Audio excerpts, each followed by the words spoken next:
فرمایا کہ بارش کے بعد جو روڈ پر پانی جمع ہو جاتا ہے اس کی چھینٹیں بسا اوقات کپڑوں پر آ جاتی ہیں، کیا یہ پاک ہیں یا ناپاک؟ دیکھیں اللہ تعالیٰ نے ارشاد فرمایا کہ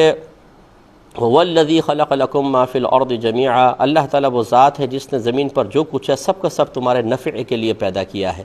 اور نفع حلال اور پاک سے اٹھایا جا سکتا ہے۔ اس کا مطلب یہ نص قطعی بتا رہی ہے کہ جو روڈ پہ پانی موجود ہے وہ اولاً تمہارے لیے بالکل پاک ہے، اس سے نفع اٹھایا جا سکتا ہے، یعنی وہ ناپاک نہیں ہے۔ اب جب قرآن کی نص قطعی سے ثابت ہوا کہ ہر چیز پاک ہے تو اسے ناپاک قرار دینے کے لیے یقیناً کوئی نہ کوئی شرعی دلیل درکار ہے۔ خالی اپنے گمان سے ہم کسی چیز کو ناپاک نہیں کہہ سکتے، اندازے سے ناپاک نہیں کہہ سکتے، کیونکہ اندازے سے جو کچھ آپ ثابت کریں گے وہ شک ہوگا، ظنی چیز ہوگی، اور قرآن سے ہر چیز کا پاک ہونا قطعی طور پہ ثابت ہوا، تو ظنی قطعی کے مقابلے میں یقینی کے مقابلے میں نہیں آ سکتا، یقین کے مقابلے میں آ کر اس کو زائل کر سکتا ہے۔ اب اس کے ناپاک ہونے کا یقین کیسے حاصل ہوگا؟ نمبر ایک، آپ نے اپنی آنکھوں سے ناپاکی کو اس پانی کے اندر ملتے ہوئے دیکھا ہو۔ نمبر دو، کوئی ایسا شخص جس کا ظاہر باشرع ہو، کبھی اس نے آپ کے سامنے جھوٹ نہ بولا ہو، نمازی ہو، متقی ہو، پرہیزگار ہو، وہ یہ کہہ رہا ہو کہ میں نے اپنی آنکھوں سے اس میں ناپاک پانی ملتے دیکھا ہے، اگرچہ ابھی نظر نہیں آ رہا لیکن میں نے ملتے ہوئے دیکھا ہے، تو اس کی خبر کا اعتبار کرنا لازم ہے۔ اب یقین حاصل ہو گیا، اس سے بچنا لازم ہوگا، یہ ناپاک ہوگا۔ تیسری صورت یہ ہے کہ خود پانی کے اندر نجاست کا اثر ظاہر ہے۔ اثر کا مطلب رنگ یا اسمیل وغیرہ ہے، کالے رنگ کا پانی ہے، اسمیل بدبو آ رہی ہے گٹر کی، تو اس کا مطلب یہ ناپاک ہے۔ لیکن اگر یہ ذرائع موجود نہ ہوں، پانی گدلا ہے، تھوڑی بہت مٹی ہے اس میں ملی ہوئی، کوئی قریب گٹر نہیں ہے، آپ نے اپنی آنکھوں سے ناپاکی ملتے دیکھی نہیں، کوئی عادل شخص گواہی نہیں دے رہا، تو یاد رکھیں اس کو پاک ماننا واجب ہے، اس کو ناپاک نہیں کہہ سکتے ہیں، اور اگر یہ آپ کے کپڑوں تک پہنچ گیا تو آپ کے کپڑے بھی پاک رہیں گے۔ یہ انہوں نے کہا کہ مرد کا کپڑا پاک کرنے کا طریقہ کیا ہے؟ دیکھیں بہترین طریقہ یہ ہے کہ مثال کے طور پر آپ کا کوئی کپڑا ناپاک ہو گیا ہے، اس کو اتنا حصہ جیسے ناپاک ہے اس کو پکڑ لیں اور نل کا کھول دیں ہلکی مقدار میں، اور اس کو نیچے رکھ کر اس کو ملتے جائیں۔ جب آپ کو یقین حاصل ہو جائے کہ پانی نجاست کو بہا کر اپنے ساتھ لے گیا تو بس یہ پاک ہو گیا۔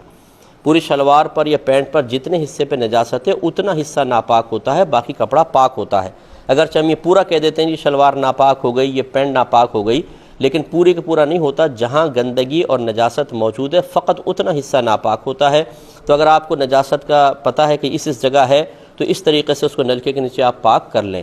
دوسری صورت یہ ہے کہ آپ کو نجاست کا پتہ تو ہے کہ اس میں ہے لیکن نظر نہیں آ رہی کہاں ہے۔ جیسے کپڑا پڑا ہو، بچے نے قریب پیشاب کیا، آپ نے دیکھا بہت ساری چھینٹیں کپڑے کے اوپر گئی ہیں، لیکن بعد میں ایک آدھ گھنٹے بعد دیکھتے ہیں تو کچھ پتہ نہیں چلتا، نہ اسمیل ہے نہ نشان نظر آ رہے ہیں۔ ایسی چیز کو پاک کرنے کا طریقہ یہ ہے کہ آپ بالٹی یا ٹب میں اس کپڑے کو ڈال دیں، نل کا کھول دیں، جب یہ پورا اوپر تک بھر جائے تو ہلکے سے ہاتھ سے کپڑے کو دبا کر رکھیں کہ پانی کی سطح سے باہر نہ ہو، اور تھوڑا سا پانی بہنے دیں، بس تھوڑا سا بہے گا تو یہ کپڑا بھی پاک ہے اور یہ پانی بھی پاک ہے۔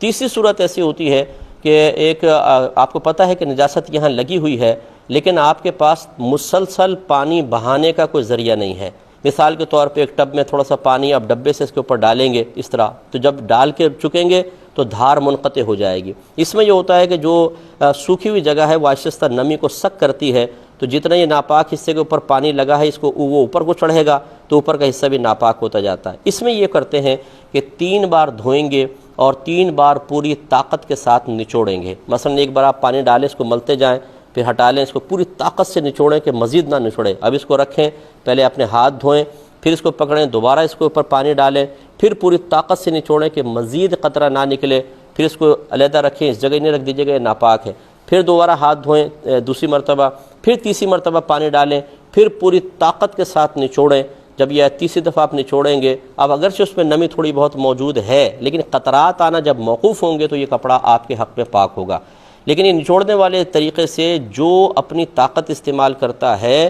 یہ کپڑا اس کے حق میں اور اس سے کم طاقت والے کے حق میں پاک ہوتا ہے۔ اس سے زیادہ طاقت والا کیونکہ اپنا خود طاقت لگا کے مزید قطرات نکال سکتا ہے تو اس کے حق میں نہیں ہوگا۔ اللہ تعالیٰ فرماتا ہے لا یکلف اللہ نفسا الا وسعها، اللہ تعالیٰ کسی جان کو اس کی ہمت سے زیادہ آزمائش میں مبتلا کرتا ہی نہیں۔ تو آپ میں اتنی طاقت تھی، اتنے کہ آپ مکلف تھے، آپ کے حق میں پاک، لیکن آپ سے زیادہ طاقت والا اس سے زیادہ طاقت لگانے کا مکلف ہے، اس کے حق میں یہ پاک نہیں ہوگا۔ لہٰذا جو بہنیں بعض اوقات نچوڑنے والے طریقے سے اپنے شوہروں کے کپڑے پاک کر رہی ہوتی ہیں، یاد رکھیں یہ بہنوں کے حق میں پاک ہیں لیکن شوہروں کے حق میں ناپاک ہیں، انہیں اپنی طاقت خود ہی استعمال کرنی پڑے گی۔ ہاں اگر کوئی ایسی لمبی چوڑی بہن ہے اور شوہر کوئی بیچارہ پتلا دبلا سا ہے، اس کی طاقت کم ہے، بہن کی طاقت زیادہ ہے، تو پھر شوہر کے حق میں یہ